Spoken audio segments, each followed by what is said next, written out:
So I hope everybody had a fantastic Thanksgiving, traveling-wise and just family time and all that kind of stuff. For us, Thanksgiving is great. It's fun. It's good family time. But the thing that we really, really, really like is Black Friday. We are a big Black Friday family, and so that's something that my parents started doing when I was a kid. They'd get up super early and go to the stores and fight people and tackle people and get their toes ran over by carts and all that kind of stuff. But we've kind of done that too. Sam is a beast when it comes to Black Friday shopping. We get up early. We got up early this past Black Friday and got a Christmas tree, a really nice one, and so that was awesome. She was mean in a way, so she was. It was good. It was very good. It was fun. But anyways, so we got up early. Sam and I got up early, went Christmas shopping, whatever. Got a lot of Christmas shopping done, which is really good feeling, like you feel accomplished, whatever, and you got really good deals. But then later on, we kind of split up. So so me, Grant, and Dad went shopping, and then Sam and Mom went shopping. So then we can shop for each other, get those deals, whatever. First time we've done this. And so we go off and we do our thing, and me, Dad, and Grant get to our first place, and we see the thing that I can't say much because I don't want to give anything away, but it's large. And we're in my dad's car. My dad's car is not big. It's a Malibu, Chevy Malibu. So we get it out to this thing. We get it out to the parking lot, and it's bigger than what we anticipated. We try to get into the trunk, doesn't fit. As men, you just make it happen, and so you think, well, how can we do this? And so what we decided to do was put it in the back seat. Now, by doing that, we eliminated all the seats in the back seat, and so guess who lost their seat? This guy. So we're like, all right, now what? And so Grant has longer legs. He is taller. He may be younger, but he is taller, and so I'm so humble, and I'm such a servant. And I decided to be the one to cram in and sit on the floor of the car next to this giant thing. It was so uncomfortable, and it hurt a lot, and I was so salty. But it's all good. We got it home. It was all good, and then we ended up shopping for the rest of the time, whatever. The three of us have had many adventures over the years. It's just a guy thing. Like, we're really, really, really close. We love baseball. We love sports in general. We've done a lot of things, fishing, trips, and we've just done a lot of things together. There's one memory, one story in particular that I absolutely love, I cherish. It happened 10 years ago. I was in 8th grade. I was 8th grade 10 years ago. Some of you cringed at that. But that is the case. So 10 years ago, I don't know if you guys remember this, you probably do, but when Hurricane Ike hit, it was 10 years ago, 2008, hit the Galveston and Houston area. At the time, I was growing up in southwest suburbs of Chicago, so I wasn't even close to Texas, never even been to Texas before. But you know this is happening because this is a big deal. This is September, so this is during baseball season. Like I said, we're baseball fans. At the time, the Cubs were pretty close to winning a division, and then the Houston Astros were looking to win the wild card. And so they're both competing, whatever. When Hurricane Ike hit, the two of them were supposed to play. And I'm a Cubs fan, we're Chicago fans, whatever. And they were supposed to play in Minute Maid Park in Houston, but the hurricane hit, and so they had to find a mutual site. This happens not too often. It's pretty unique, actually. It really only happens for coastline teams, cities, whatever. And so they ended up deciding to play in Milwaukee, which is not fair for Houston because Milwaukee is basically Wrigley up north. And so that's where it played. My dad hears about this, and he's like, man, that would be awesome to go to. And so that night, he brings this up, because I didn't really know about it. Grant didn't either. Grant was first grade at the time. And we were just talking about it, like, oh, that would be awesome. He's like, we'll go, but I'm not going to take you out of school. If school gets canceled, we'll go to that game. And me and Grant just start praying, Lord, please, whatever it takes, right? And for us, usually up north, you only miss school if it's snowing, if it snows a lot, or if it's funny, today they're getting 12 inches of snow. People at home are watching this. Sorry, it's 65 outside. It's awesome. I'm glad we moved. But only for snow and ice. That was typically the only reason why we ever miss school. It's September. It's 90 degrees out. That's not going to happen. But Hurricane Ike. So the interesting thing about Hurricane Ike, it kind of came up north, and then it seemed like it sat on us because it just rained for a week. And so what happened, 9 o'clock that night, it's crazy, I'll never forget it, 9 o'clock that night, we get a call from the district, school is canceled because of the rain. The bus barn had flooded. And so all of the buses got flooded, and so school was canceled. We went berserk. We went nuts. We go upstairs, we're running, school's canceled, we're going to Milwaukee. And Dad's like, oh no, what did I do? And we did. We went to Milwaukee, went downstairs, got our tickets online, and then we went for the 105 game. We went to that game. Cubs won 6-1. Sorry, Houston. Houston fans. It was great. It was so much fun. But the thing that I take away from that story, and really what speaks to me is my dad kept his promise. My dad promised that he would take us to that game if things happened, whatever, and it did. Those things came into place, right? Fell into place. And he could have easily been like, no, I got to go to work tomorrow. I got a meeting. I got this. I got that. Whatever. Or just made up excuse because he didn't want to drive all the way to Milwaukee, which is only a 2-hour drive. But he could have easily done that, but he didn't. He kept his promise. And what's awesome, so awesome, is that we have a heavenly Father that is a promise maker, and he's a promise keeper as well. And we know that when we look at God's word, we see this, that yes, it's over and over. God is giving promises over and over again, and he's keeping his promises over and over as well. But what I want to look at is, what is our role? What is our role? What is our responsibility, our job in God's promises? Because every single one of you has experienced some kind of a specific promise from God. Yes, we have the general promises of God. We have the promise of Jesus. We have the promise of salvation. But there's specific things that God has directed you to do or be, right? You've had those things, but what are we supposed to do? Just wait in a waiting room like a doctor's office kind of thing? Or do we do something? So that's what I want to look at today. If you could, we're going to be in Genesis chapter 17 is where we're going to be. Genesis chapter 17. I'm reading through the ESV. That's what I'm using today is ESV. And so that's where we're going to start is Genesis chapter 17. A little bit of background when you get there. We're talking about Abraham and Sarah today. What an awesome story those two are. And if you go to Genesis 12, that's really the first time that God talks to Abraham.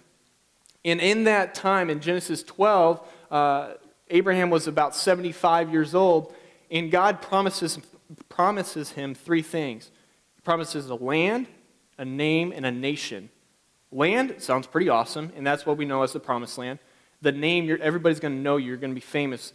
But then a nation is going to come from you. Now, this is very unique and very, very interesting to Abraham and Sarah because Sarah was barren. They had never had children before, and they're old at this point, 75 and 65.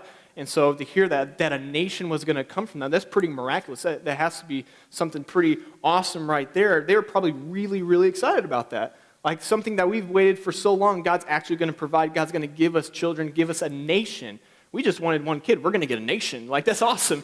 And so that was pretty cool. Now, fast forward to Genesis 15. Now, for us, it's you just flip a couple pages, and real quick, but 11 years have passed. So from Genesis 12 to Genesis 15, 11 years have passed. Still no child. God reiterates his promises to Abraham over and over and over again. And Abraham's like, we still don't have a kid. Like, I don't know what's going on. He's like, just wait, just count the stars. That's how many your descendants are going to be. Okay, God. But then you go to Genesis 16. Sarah has an alternative plan. She's like, well, it's culturally acceptable for me to give you my servant Hagar, and you have a kid through her, so then your name can go by. Maybe that's what God had in plan. Maybe that's what we're supposed to do. And so that's what they did, and Ishmael came from that and whatnot. We'll talk about that in a little bit later. But then you go to Genesis 17. This is where we're going to pick up. Genesis 17, 13 years more have passed. So another 13 years, it's like big chunks of time is continuing to pass. Between 15 and 17, it's 13 years. So Abraham is 99 now. He's old as dirt. He's like walking around like he's old, almost 100 years old. And God gives more specifics about the promise. He gives them the signs. He changes their name from Abram to Abraham, from Sarai to Sarah, and then the sign of the covenant, which was circumcision. ouch, like that hurts. Like how, really? God, did you really say that? If I saw Abraham at that time, I'd be running because I don't want that to happen to me. But that happened. But then God brings up the kid thing again. It's like, really, God? So that's where we're going to pick up. Verse 15 is where we're going to start. Genesis 17, verse 15. It says this, "And God said to Abraham, as for Sarai, your wife, you shall not call her Sarai, but Sarah shall be her name. I will bless her. And moreover, I will give you a son by her. I will bless her, and she shall become nations. Kings of peoples shall come from her." Then Abraham fell on his face and laughed, and said to himself, "Shall a child be born to a man who is 100 years old? Shall Sarah, who is 90 years old, bear a child?" It's laughable. They're so old. It's like, we're not having kids. You're kidding me. That's not happening, God. But then Abraham says this, verse 18. "And Abraham said to God, oh, that Ishmael might live before you." God said, "No, but Sarah your wife shall bear you a son, and you shall call his name Isaac. I will establish my covenant with him as an everlasting covenant for his offspring after him." So Abraham's like, wait, I have a son though. I have Ishmael. God's like, "No, that wasn't my plan. You rashly made a decision without my consent on the matter, and you went and did this. But that's not what I had planned at all. I had something greater planned, but you acted out. You didn't consult me," and that's where the error was. I'm sure if they would have consulted God on the matter, he would have directed them in the right path. I guarantee it. But they did not. They didn't pray, they didn't ask, and so they just did it without his consent. Listen to this. It is not our role to fulfill God's promises. It's not our role. We're not God. It's his promises. We're not supposed to just make things happen because we're impatient, because we just want it our way. This seems like a better way, God. But God's like, "No, I have something so much greater planned for you." But you acted out. When we try to accomplish God's plan by worldly methods, we produce complications. We make things complicated when we do that. And you see that in history. There's so much jealousy with that whole thing with Ishmael. There's so much jealousy and hurt and pain and shame in that. And then there's this conflict that it's even today still. There's a lot of complications with that. And so when we try to force things, we're not supposed to force things. We're not supposed to force God's promises. And so we're not supposed to do that. And there, God reiterates, your wife, Sarah, is going to have a son, and we're going to name him Isaac, which means laugh, to laugh. So basically, giggles. We're going to name him Giggles. He shall be named him Giggles. Okay. Now fast forward to chapter 18. We're going to chapter 18. Not a whole lot of time has passed. This is probably within the same year, okay? I'll read this. Verse 1, chapter 18. "And the Lord appeared to him by the oaks of Mamre, as he sat at the door of his tent in the heat of the day. He lifted up his eyes and looked, and behold, 3 men were standing in front of him. When he saw them, he ran from the tent door to meet them and bowed himself to the earth and said, 'O Lord, if I have found favor in your sight, do not pass by your servant. Let a little water be brought, and wash your feet, and rest yourselves under the tree, while I bring a morsel of bread, that you may refresh yourselves, and that after you may pass on, since you have come to your servant.' So they said, 'Do as you have said.'" Verse 6. "And Abraham went quickly into the tent to Sarah and said, 'Quick, 3 seahs of fine flour, knead it and make cakes.'" You need to be less demanding, Abraham. If I spoke like that to Samantha, she'd hit me. "Quick, make pizza." Not going to happen. I'd get hit. Verse 7. "And Abraham ran to the herd and took a calf, tender and good, and gave it to a young man, who prepared it quickly. Then he took curds and milk and the calf that he had and prepared, and set it before them. And he stood by them under the tree while they ate." This is a very interesting picture we have here. It says that in verse 1 that the Lord appeared. This is Yahweh's personal name of God, that the Lord appeared. And then these 3 men show up. They're hanging out with Abraham. Abraham's being very generous and being a good host, and he's getting all this stuff, all this food, and they're sitting and eating and all this. But who are these 3 individuals? Well, if you look at the contextual clues, if you read the rest of chapter 18, when you get into Sodom and Gomorrah, and then 19, you'll find out that two of these individuals are angels, and one of these individuals is a divine manifestation of God, a physical manifestation. This is not a vision. This is not something that he dreamed of, but this is an actual occurrence that Abraham had and Sarah had as well. It's very cool. So what we call this is a Christophany. We know that God the Father has not revealed himself in any way. He's an unreachable light, but God has revealed himself through the Son. And so this very well could be the Son of God spending time with Abraham and Sarah. Very cool, very interesting situation right here, and very unique. You see it a few times in Scripture, but it's very special in a way. So why are they here? Why are these three people here? You go into the story of Sodom and Gomorrah, but it looks like they're taking a pit stop and wanting to talk to Abraham and Sarah. We'll see what's going on. Verse 9, if we can go there. They said to him, "Where is Sarah, your wife?" Oh, that's why you're here. What did my wife do? Where is Sarah, your wife? And he said, "She is in the tent." The Lord said, "I will surely return to you about this time next year, and Sarah, your wife, shall have a son." And Sarah was listening at the tent door behind him. She was eavesdropping. Like y'all don't do that, do you? You don't eavesdrop, ladies. Come on now. Verse 11. Now Abraham and Sarah were old. We know this. They were old and advanced in years. The way of woman had ceased to be with Sarah. So Sarah laughed, just like Abraham. They both laughed. That's very interesting. So Sarah laughed to herself, saying, "After I am worn out, my Lord is old, shall I have pleasure?" Now, apparently they had communication issues because Sarah seems like she's hearing this for the first time. It sounds like Abraham didn't tell her about what he heard in Genesis 17. This is the first time she's hearing about these kind of details, and so she laughs. But even in here, we learn that it says this, "The way of woman has ceased to be with Sarah." Now, what this means is that she doesn't have a cycle anymore. She literally, physically cannot have children. I mean, she's 90 years old, for crying out loud. She's old. So that makes sense. Yes, she was barren, but even more so, she's physically unable to have a child. My Lord is worn out. Abraham's old as dirt. This is not happening. Now, after all these things, now you're going to give me what I've always wanted. Then moving on, it says this. The Lord said to Abraham, "Why did Sarah laugh and say, 'Shall I indeed bear a child now that I am old?' Is anything too hard for the Lord?" Is anything too hard for the Lord? "At the appointed time I will return to you about this time next year, and Sarah shall have a son." But Sarah denied it, saying, "I didn't laugh," for she was afraid. He said, "No, but you did laugh." It's really funny. It's like God is calling out Sarah in this way, like, "I hear all things, and you definitely did laugh. You can't hide from me." Really, really funny dialogue there. But there's something deeper here.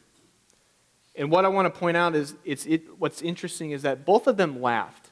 It's laughable. They're so old that they're like, "This ain't happening, God." Okay, whatever. But the laughs were different because you could see how the Lord responds to both laughs. If you go back to Genesis 17, God doesn't really say anything about Abraham's laugh at all. But here he points out Sarah's laugh. The reason why is that this laugh that Sarah has is more of a laugh of disbelief, a laugh of skepticism, a laugh of doubt. Whatever, God, whatever. I've been waiting my whole life for this. I don't believe you. God, I've given up on that so long ago. I don't care anymore. Whatever, God. I literally don't believe you. That's kind of the laugh that she had, and that's why it provoked God to respond in the way that she did. But guess what? I don't blame her.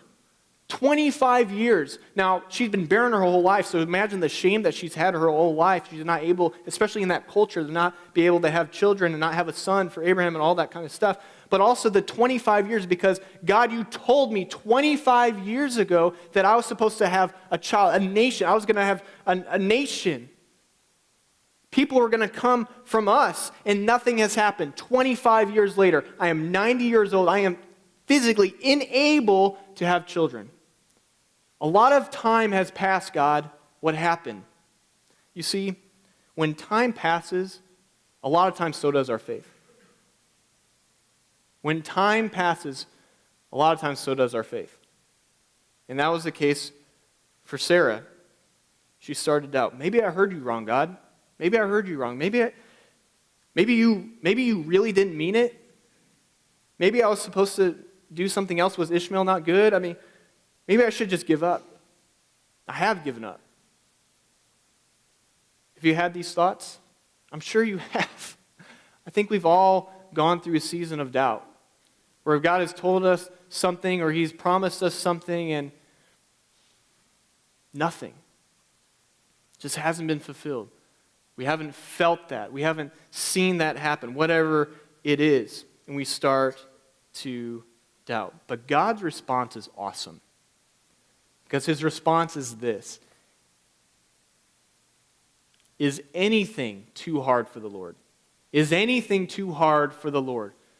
Sarah, you are old, yes. You are unable to have a child, yes. But is that too hard for me? Is that too hard for me? The answer is no. There's nothing too hard for the Lord. Here's the thing. Our role is not to define what's too big for God. It's not our role to define what's too big for Him, because there is nothing too big for Him. But oftentimes we're like, no, I'm not going to pray for that because I don't believe it's going to happen.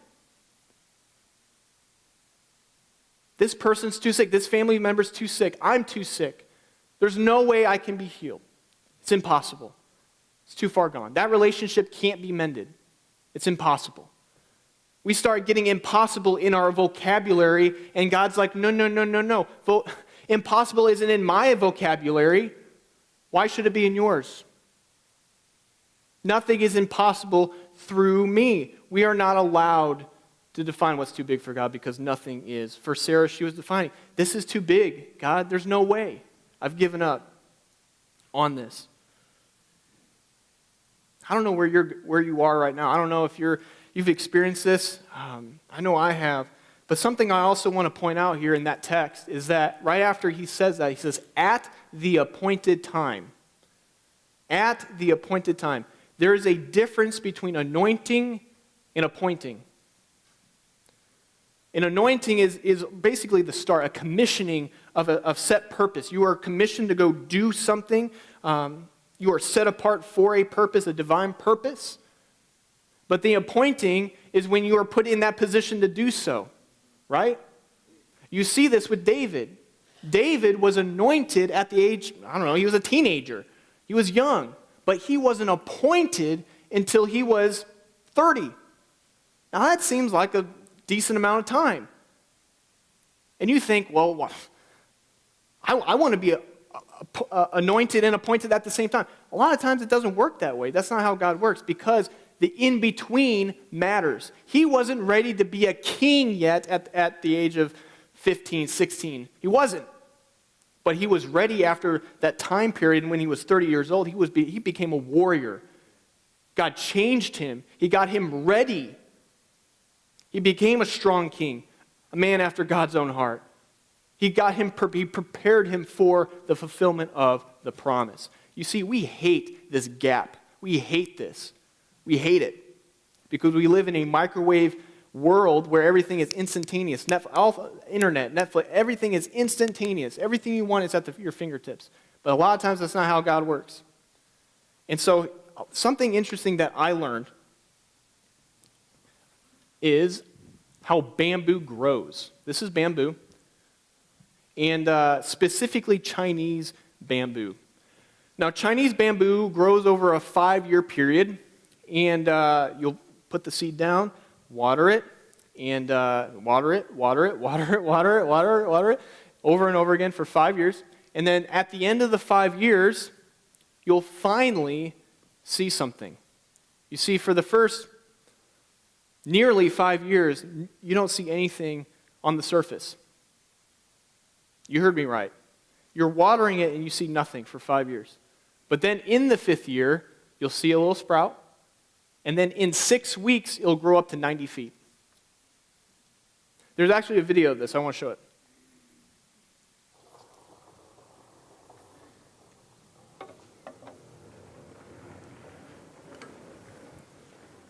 This one is particularly astounding in its vigor.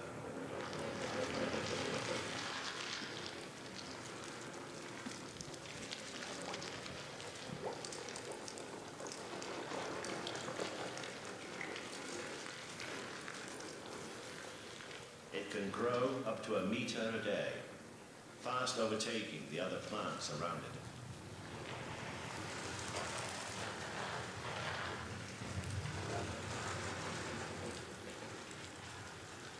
The taller it grows, the faster its growth rate, so that in a matter of days it towers above the undergrowth and continues reaching for the sky. Not bad for what is essentially a grass.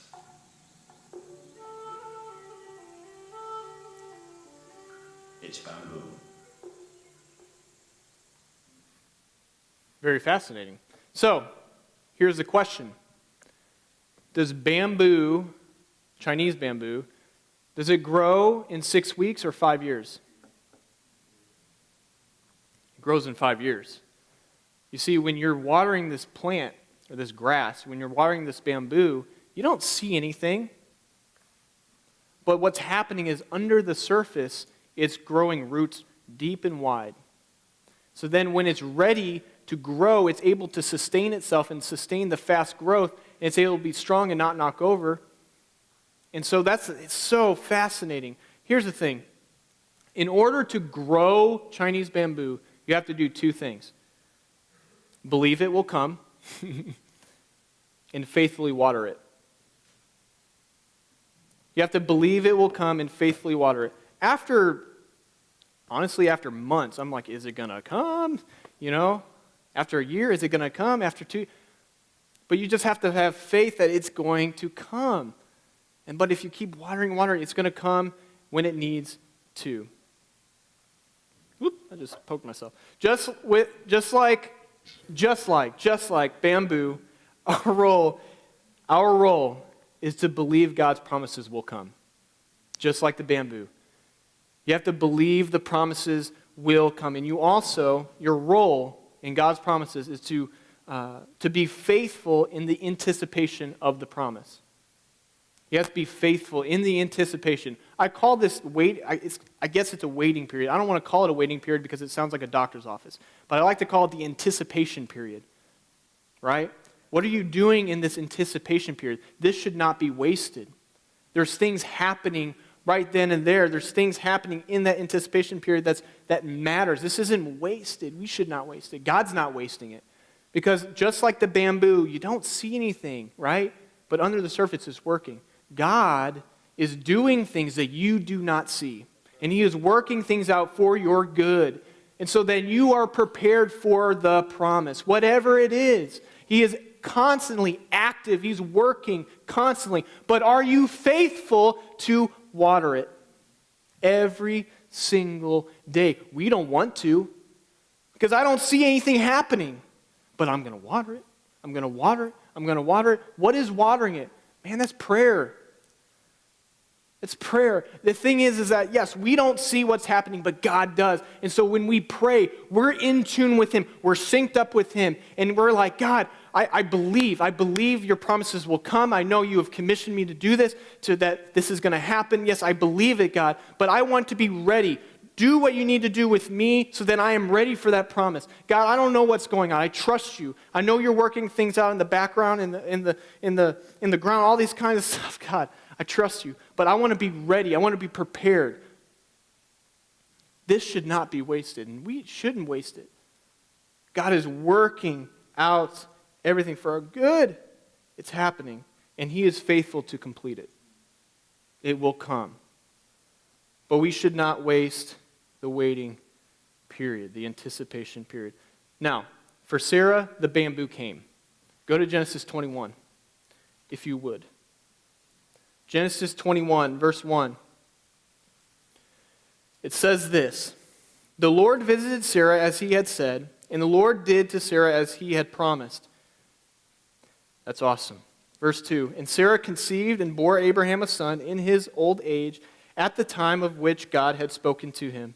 Abraham called the name of his son who was born to him, whom Sarah bore him, Isaac. Giggles. Verse 6. Move down to verse 6. And Sarah said, God has made laughter for me. Everyone who hears will laugh over me.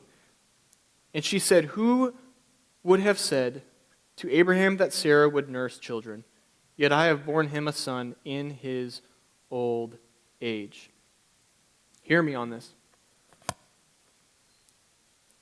So amazing. God turned Sarah's laughter of doubt and turned it into laughter of joy. It says that God made laughter for me, and Isaac's name is so special there because it means laugh, and she would be reminded of that joy now that she has. Something that she's been waiting for her whole life. God provided.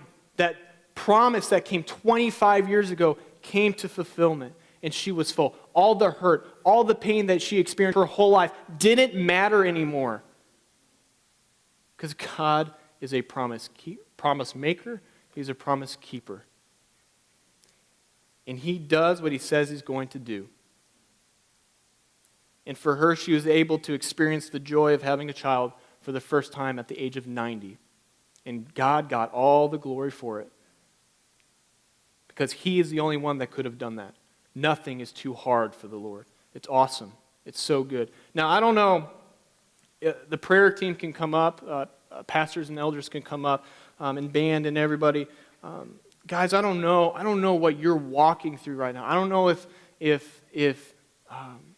you're at the time where God is calling you to do something, that he's asking you to be someone. If you're trying to figure out if I'm going to go to school, what college I'm going to go to, all that kind of stuff, or you're in this anticipation period of, God, I don't know, I haven't heard anything, I'm kind of in the waiting, don't waste that. But also, if you're just experiencing a fulfillment, we want to celebrate with you. But also, if this is not just kind of like a one-time thing, this happens over and over and over, lots of changing in life, right? So what I think is we should not forget what God has already done in our lives, the promises that he's already fulfilled. And so we just need to sync up with him. God, what am I supposed to be doing right now? Do you want me serving somewhere? Yes, you serve. Is there something I'm supposed to be doing right now? God, should I take this job? I don't know. God, is this what you have planned for me? I don't want to make a mistake. I don't want to do this. Only if you lead me this way, God, I'll do it. I don't know. But this is a time that we're just going to be able to just pray with you. If you just need to be ministered to, if we just need to pray over you, we're here. And we will do that. And this is just a time to worship as well. Just let go. All the doubt. Maybe you're just experiencing doubt today. We're about to go into the Christmas season, and it could be a really awesome time. It could be a time of a lot of hurt. But just be open to the Lord and just let him speak to you in this moment. I'm going to pray.